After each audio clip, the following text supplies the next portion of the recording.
Ինչքան ես հիշում եմ, մենք վերջին անգամ որ հանդիպեցինք, դուք այստեղ հրապարակեցիք, որ չեք մասնակցելու ստացվող ընտրություններին։ Ճիշտ որոշում էր։ Երիցս ճիշտ է, ավելին պետք է ընդգծեմ, որ վերջի օրերի ընթացքում ես նաև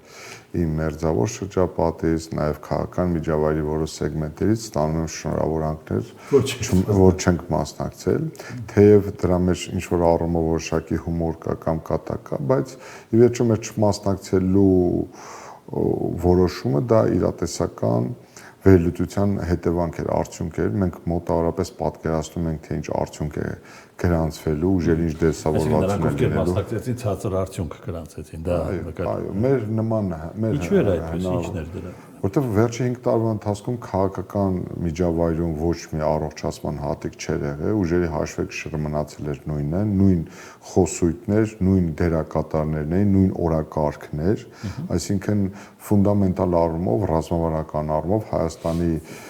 հեռանկարի վերաբերյալ որակապես նոր օրակարգ չէր ձևավորվել, դու թալանչ ես, դու դավաճան ես, դու ես կործանել Արցախը, դու ես կործանել Արցախը, այս խոսույթն ա եղել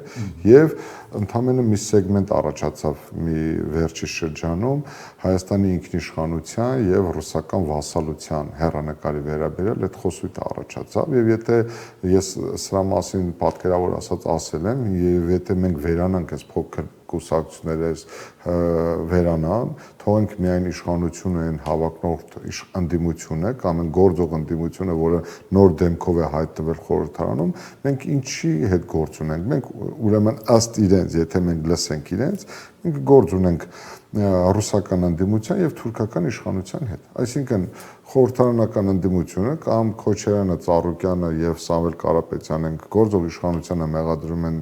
պրոթուրքական քաղաքականություն վարելու մեջ եւ ասում են, որ այս իշխանության պահպանման թուրքական ազդեցությունը մեծանալու է եւ Եվրամիության փոխարեն մենք դառնալու ենք թուրքական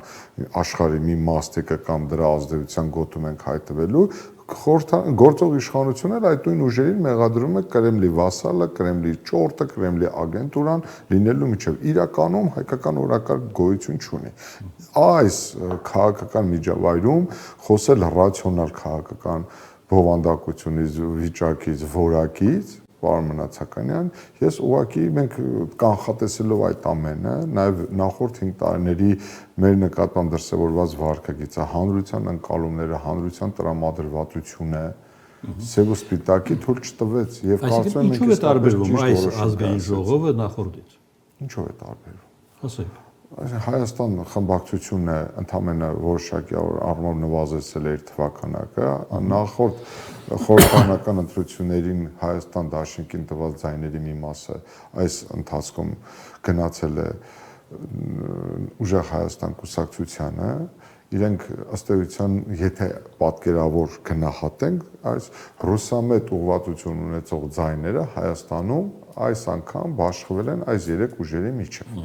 Հայաստան դաշինքի, ուժեղ Հայաստանի եւ Բարգավաճ Հայաստանի միջև։ Այսինքն հանրագումարը, եթե Հայաստանի Հանրապետությունում 30-ից 40%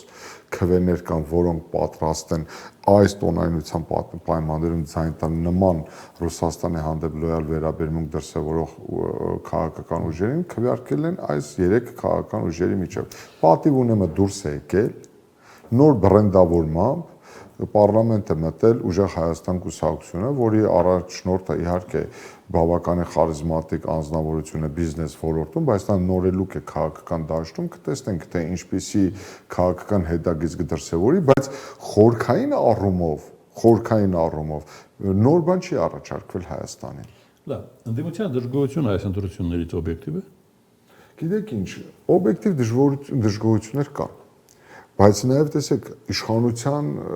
վարքագիծն էլ է հետաքրքիր։ Իշխանությունը տոտալ տանում է քարոզչություն, ասում է դուք բոլոր ընդդիմություններդ աշխարհում չլսված բան է ընդ որում, ասեմ ձեզ։ Ասում է բոլորդ պարլամենտ եք հայտնվել ընտրակաշառքի արդյունքում։ Այսինքն իշխանությունը խոստովանում է, որ պարլամենտի առնվազն 1/3-ը ոչ լեգիտիմ է։ Այսինքն չի կարողացել պայքարել ընտրակաշառքի դեմ, շատ հետաքրքիր է, շատ է։ Տեսեք, կան հարուցված քրեական վարույթներ, վարույթների արդյունքում կալանավորված անձինք կան։ Իշխանությունը հաստատապես պնդում է, որտեղ մեր համար դրա իրավական կարգավորումները ինչ են ասում։ Ասում են պարլամենտի առնվազն 1/3-ը դա պետք է լինի ընդդիմություն, փոքրամասնություն։ Հիմա այս իշխանությունը պնդում է, ասում է դուք բոլորդ եթե չլիներ ընտրակեղծիքները, Նիկոլ Փաշինյանի վերջի հայտարարությունները են, որոնց ընտրություններից հետո նրա հայտարարությունները լսեք, շատ ու շատ, ասում է դուք բոլորդ պարլամենտը դեք անցել ընտրակաշառքի արդյունքում։ Սա նշանակում է, որ իշխանությունը ամենաբարձր մակարդակով հայտարարում է, որ այս ընտրությունների ընթացքում տեղի են ունեցել զանգվածային խախտումներ, որոնց արդյունքում X կուսակցություններ շեմը հաղթահարել են բացառապես ընտրակաշառքի միջոցով։ Սա մի խնդիր։ Սա իշխանության տեսանկյունից արդեն կասկածի տակ է դնում խորհրդարանների լեգիտիմությունը։ Ես լրիվ ապաքաղաքական հիմա բնույթի քննարկում եմ տանում ձեզ հետ։ Ընդդիմությունը իր հերթին իր ուրեմն տեսակետն է առաջ քաշում, ասում է բոլոր առաջնորդների ընդդիմության լրիվ այլ հարց է, թե ես նրանց նկատմամբ ինչ ունեմ, նրանց մեծ մասի նկատմամբ բացասական ընդգծված վարկագիծ ունեմ ես պարոն Մնացականյան, բայց իրենք ինչ են ասում է բոլորին կալանավորել ես, նրանց նկատմամբ մեղադրյալի կարգավիճակ ես տվել, հետապնդման ես ենթարկում, քրեական, ուրեմն սահմանափակել ես նրանց տեղաշարժը, ոչ մրցակցային միջավայր ես ձևավորել եւ վարչական ռեսուրս ես կիրառել, որի արդյունքում էլ ունենք այս արդյունքը։ Դրա մեջ էլ ճշմարտության օբյեկտիվ իրականության մեջ մենք տեսնում ենք, որ Ռոբերտ Քոչարյանը մեղադրյալ է, Գագիկ Ծառուկյանը մեղադրյալ է, Սամվել Կարապետյանը մեղադրյալ է, հարյուրավոր մարդիկ ենթարկվում են կամ հետախուզման մեջ են, կամ քրեական հետապնդման մեջ են ենթարկվում։ Արդյունքում մենք ինչ ունենք։ Մենք ունենք մի իրավիճակ, երբ ինչպես ասում էր դասականը, դուք երկուստ էլ ճիշտ եք ասում։ Լավ, արդյունքում հետևյալն է, քաղաքական մեծամասնություն իշխանություն, բայց փոքր թիվ չէ նաև ընդդիմության քվեների քանակը, չէ՞, մոտ 5 միլիոն քվե կա դրա տակ։ Ինչ կարող է անել ընդդիմությունը եւ ինչ պետք է անի, եթե որակական առումով, բովանդակային առումով, առանցքային առումով ոչ մի բան, այս հաշվեկշռի պայմաններում, որովհետեւ համանդրական կարգավորումները այնպիսին են, որ փոքրամասնությունը չի կարող իր նախ հանրաքվեի հարցը, որը իշխանության օրակարգում է, ասում են բարթանում է, եթե ոչ անհնար դառնում։ Շատ լավ։ Մեր սահմանադրության 203-րդ հոդվածը սահմանում է Հայաստանի Հանրապետության սահմանադրության մեջ փոփոխություններ իրականացնելու ուրեմն հնարավորությունը, ընդ որում այդ սահմանադրական մեծամասնությունը ասված է հետևյալն է, պարոն Մնացականյան, եթե դուք թույլ կտաք, ես 2 րոպեի ընթացքում բացատրեմ, թե ինչ է նշանակում սահմանադրական մեծամասնություն։ Սահմանադրական մեծամասնությունը դա նա է, որ պարլամենտի այս կամ այն ուժը ունի ձայների այնպիսի քանակ, որը իրեն հնարավորություն է տալիս 3/5-ով ընդունել այնպիսի սահմանադրական օրենքներ եւ դրանցում փոփոխություններ իրականացնել, որոնցից են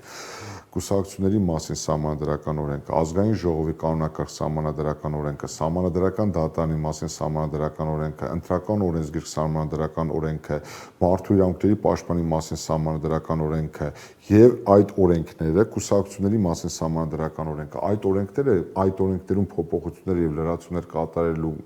հնարավորություն կարող է լինել միայն այն դեպքում, եթե պարլամենտում որևէ քաղաքական ուժ ունի 3/5-րդ։ Այսինքն սա նշանակում է, որ եթե ԿՊ-ն չունենա 3/5-րդ, այդ օրենքներում սահմանադրական նա չի կարող որևէ լրացումներ, փոփոխություններ անել։ Ավելին, եթե ԿՊ-ն չունենա 3/5-րդ ձայներ, նա չի կարող գլխավոր դատախազ ընտրել, նա չի կարող մարդու իրավունքների պաշտպան ընտրել, նա չի կարող կենտրոնական բանկի նախագահ ընտրել, նա չի կարող ընտրել վճռաբեկ դատարանի անդամներին եւ վճռաբեկ դատարանի նախագահին, նա չի կարող հաշվեկշռի քննիչ պալատի նախագահին ընտրել, նա չի կարող ընտրել մարդու իրավունքների պաշտպանին։ Սա լրջագույն խնդիր է։ 2/3-ը, պարոն Մնացականյան, մի դեպքում է կիրառելի մեր պարլամենտում սահմանադրության մեջ փոփոխություններ իրականացնելու մասին։ Եթե որևէ քաղաքական ուժ չունի 2/3, նա սահմանադրության մեջ փոփոխություններ կատարելու իրավասություն չունի եւ հանրաքվե ու նախագիծը հաստատելու հնարավորություն չունի։ Որտեղից է ծնվել քաղաքական մեծամասնությունը այսքան քվեով միանձնյա իշխանություն ձևավորելու հնարավորություն է ստանում։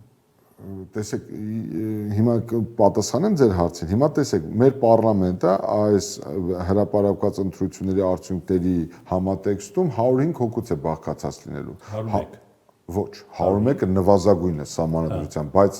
մանդատների բաշխման արդյունքում մենք ունենք 64 ՔՊ, 29 ուժեղ Հայաստան, 12-ը Հայաստան դաշինքը։ Դրանց հանրագումարը 105-ն է։ 105-ի պայմաններում 3/5-ը, եթե չեմ սխալվում, 63 падգամավոր է անում։ 105-ը այսինքն 3/5-ի խնդիրը հենց Բարգավաճ Հայաստանին պարլամենտ չանցկացնելու շանգլուխը թաքնված է հենց այդ 3/5-ի մեջ, պարոն մնացական։ Չանցավ թե չանցկացրեցին։ Ես արդեն արձագանքել եմ այդ մասին, ինձ ընտրությունների հաջորդ օրը, որ Ծառուկյան Գագիկը հենց մի հատ պետք է մատաղանի, որ չանցնի, որովհետև այդ 5 ձայները, որ անցնել, ինչ էր ստացվելու։ Ստացվելու էր հետևյալը, որ մեծամասնությունը ԿՊ-ն չէր ունենալու 3/5, անընդհատ 3/5-ով ենթակա հարցերի որոշումների ընդունման, օրենքների ընդունման համար անհրաժեշտ էր լինելու մի քանի ձայն գողանալ կամ դրա համար Բարգավաճը կա եւ չեմ բացառում նաեւ այլ կուսակցությունները մշտապես դառնալու են բոքսի տանձիկ։ Հետևաբար իրենց կարծում եմ իրենք հələ պետք է մատաղան են որ չեն անցել, բայց այնուամենայնիվ չեմ կարող ասել այդտեղ իրականում ինչ է տեղի ունեցել։ Ես անկեղծ ասած մանրամասն չեմ էլ հետևել թե ընտրական գործընթացներում ինչ է տեղի ունեցել։ Հարցը, որը ես չգիտեմ, ուզում եմ հարցնել, մանդատների վերցնել չվերցնելը կեղծ օրակարգ է, թե կա երկու դեպքում կա տրամաբանություն, բայց ես հակված եմ նրան, որ մանդատ ստացած քաղաքական ուժերը լավ էլ վերցնելու են, որտեղ իրենք չվերցնելու դեպքում այլ օրակարգ չունեն, ասելիք չունեն մեր հանրությանը։ Եթե իրենք չեն վերցնելու, շատ լավ կլինի։ Այդ չվերցնելու կարգը կբացատրեք, ինչպես չվերցնել։ Ընտրական օրենսգիր սահմանադրական օրենքը շատ հստակ կարգավորում է։ Ընտրական ցուցակում այդ ուժերի 200-200-ից ավելի։ Այո, բոլորը դիմում են գրում, բացակ են հայտում, այո, բոլորը։ Բոլորը կգրեն։ Չեմ կարող ասել։ Հնարավոր է որ հայտվեն մարդիկ չգրեն, բայց հնարավոր է որ բոլորն էլ գրեն։ Դուք ինձ ասում եք կարգավորում է ընթացակարգը, ես ասում եմ ընթացակարգը հետեւյալն է։ Ընտրական ցուցակում ներառված անձը դիմում է ներկայացնում ուրեմն կենտրոնական ընտրական հանձնաժողովը խնդրում է որ իրեն հանեն այդ ընտրական ցուցակից եւ ավտոմատ ընտրական օրենսգրքի կարգավորումների համաձայն անձը դադարում է լինել падգամավորի տեխնատու։ Իսկ падգամավոր դարձած մանդատ ստացած արդեն падգամավորը նա դիմում է ներկայացնում ազգային ժողովի նախագահին, ազգային ժողովի կանոնակարգ սահմանադրական օրենքի կարգավորումների համաձայն եւ եթե չեմ սխալվում երկշաբաթյա ընթացքում չի հրաժարվում վերահաստատում է դիմումը, ավտոմատ իր լիազորությունները համարվում են դադարեցված։ Սա ավելի շատ քաղաքական խնդիր է, քան իրավական ընթացակարգային։ Լավ, ընդդիմություն է, նույնիսկ եթե հիմա չվերցնի մանդատները, նա պարտավոր է հանրությանը ներկայացնել ալտերնատիվ ծրագիր, այլ ընտրանք է։ Ինչ խնդիր է լուծելու։ Եթե գնում է պարլամենտ, էլի իրենք պետք է ներկայացնեն իրենց այլ ընտրանքը, որովհետև այս ընդդիմությանը մենք այս ընդդիմությունից մենք մի բան ենք լսել, որ իրենք հեսա մնաց 50 օր իշխանություն են գալի, մնաց 40 օր, 30 օր, 20 օր, 10 օր, որ Նիկոլ Փաշինյանը վերընտրվելու շանս չունի, որ մենք Նիկոլի մոտ ընդդիմություն չենք աշխատելու, որ մենք ընդդիմություն լինելու ռեսուրս եւ նպատակ չունենք, մենք մտել ենք պայքարի մեջ միայն իշխանությունը վերցնելու։ Հիմա լավ գնացին այնտեղ, իրանք պետք է ներկայացնեն իրենց օրակարգը։ Գնալ արդեն ենթադրում է լեգիտիմություն տալ։ Իհարկե, եթե իրենք գնում են մանդատները ստանում են, իրենք իրենց վարկագծով լեգիտիմացնում են պարլամենտը։ Ինչ մասնախոս։ Իրենք չեն կարող ասեն պարլամենտի կեսը լեգիտիմ է, պարլամենտի կեսը լեգիտիմ չէ։ Իրենք լեգիտիմ են, իշխանությունը լեգիտիմ չէ, ընդ որում այդ նույն հարցը պետք է իշխանությանը տալ։ Դա տենց չի, որ ընդդիմությունը լեգիտիմ չէ, իրենք լեգիտիմ են։ Լեգիտիմ չէ, բայց իշխանությունը ինչի համար է։ Իշխանությունը հենց նրա համար է, պարոն Մնացականը, որ գործադրի իրավական բոլոր մեխանիզմները, այսինքն Նիկոլ Փաշինյանը ինչ ասում է այս ընդդիմությունը ձևավորվել է ծանր հանցագործության կատարման արդյունքում, ընտրական հանցագործությունները մի մասը։ Հիմա այդ անձանց ինչ է սպառնում։ Որ անձանց։ Ովքեր անցնում են այդ քրեական վարույթներով։ Այդ մարդկանց եթե մեղք է հիմնավորվել, այդ մարդիկ ենթակա երկար տարիներ ազատազրկման։ Այդ մարդկանց այդպես էլ կլինի։ Այդ չեմ կարող ասել, կապրենք կտեսնենք։ Հələ որ նախորդ 8 տարիները ինձ այդ առումով ոչ մի դրական բան չեն ասել։ Լավ, 5 ուժեր նախաձեռնում են համանդրական դատարան դիտել։ Դիմել։ Դա, հա, դիմել են արդեն։ Չէ, ընտրական օրենսգիր սահմանադրական օրենքը եւ մեր սահմանադրությունը տալիս է, սահմանում է որոշ ժամկետներ, կենտրոնական ընտրական հանձնաժողովի կողմից խորհրդարանական ընտրությունների վերջնական արդյունքները հրապարակելուց հետո այդ դիմումը որևէ անակնկալ պարունակում է քաղաքական։ Գիտեք ինչ,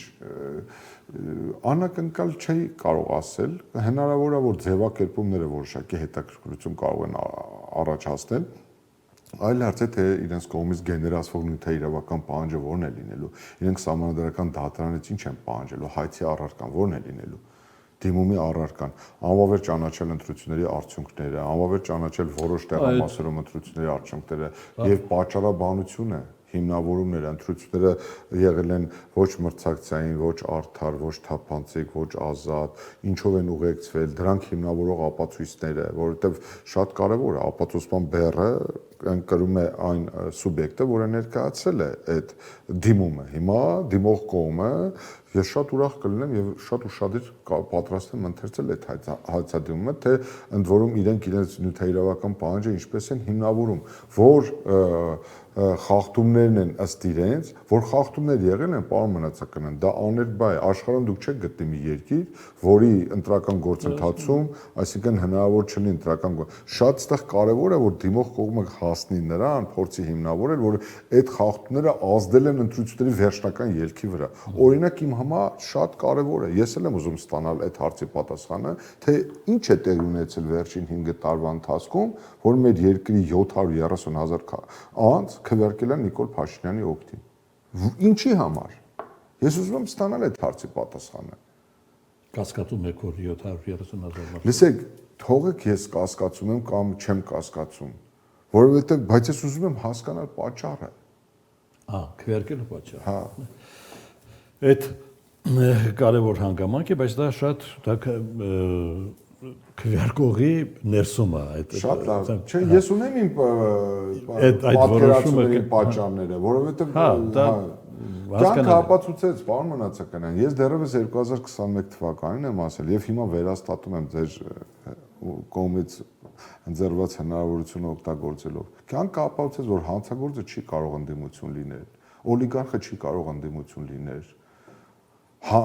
ընտրակաշառ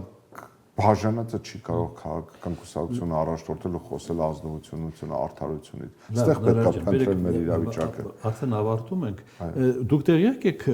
ինչ մեղադրանք է ներկայացվել Ռոբերտ Քոչյանը։ Ես այստեղ գալուց առաջ անկեղծ ասած ծանոթացա մամուլի հաղորդագրությանը, որ գլխավոր դատախազությունը դիմում է ներկայացել կենտրոնական ընտրական հանձնաժողովին համաձայնություն ստանալու նպատակով հաշվառելով այն հանգամանքը, որ Ռոբերտ Քոչարյանը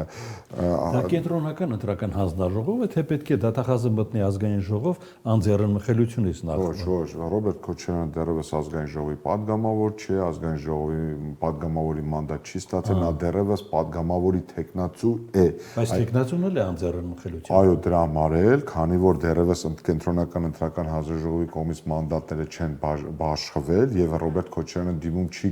գրել մանդատից հրաժարվելու համար եւ քանի դեռ նա այդ նրա մանդատի հարցը չի կարգավորվել եւ նա քանի դեռ հանդիսանում է Հայաստան Դաշինքի ընտրական ցուցակը գլխավորող առաջին համար, նրա նկատմամբ քրեական հետապնդում հարուցելու համար անհրաժեշտ է կենտրոնական ընտրական հանձնաժողովի համաձայնությունը, բայց դե կոնկրետ ինչ քրեական վարույթի մասին է խոսքը, ինչ հոդվածով քրեական հետապնդում հարուցելու մասին է խոսքը, դեռևս ամենայն դեպս ինձ համար դեռևս պարզ չէ, ես չգիտեմ թե Ռոբերտ Քոչարյանին ինչ մեղադրանք է առաջադրվել։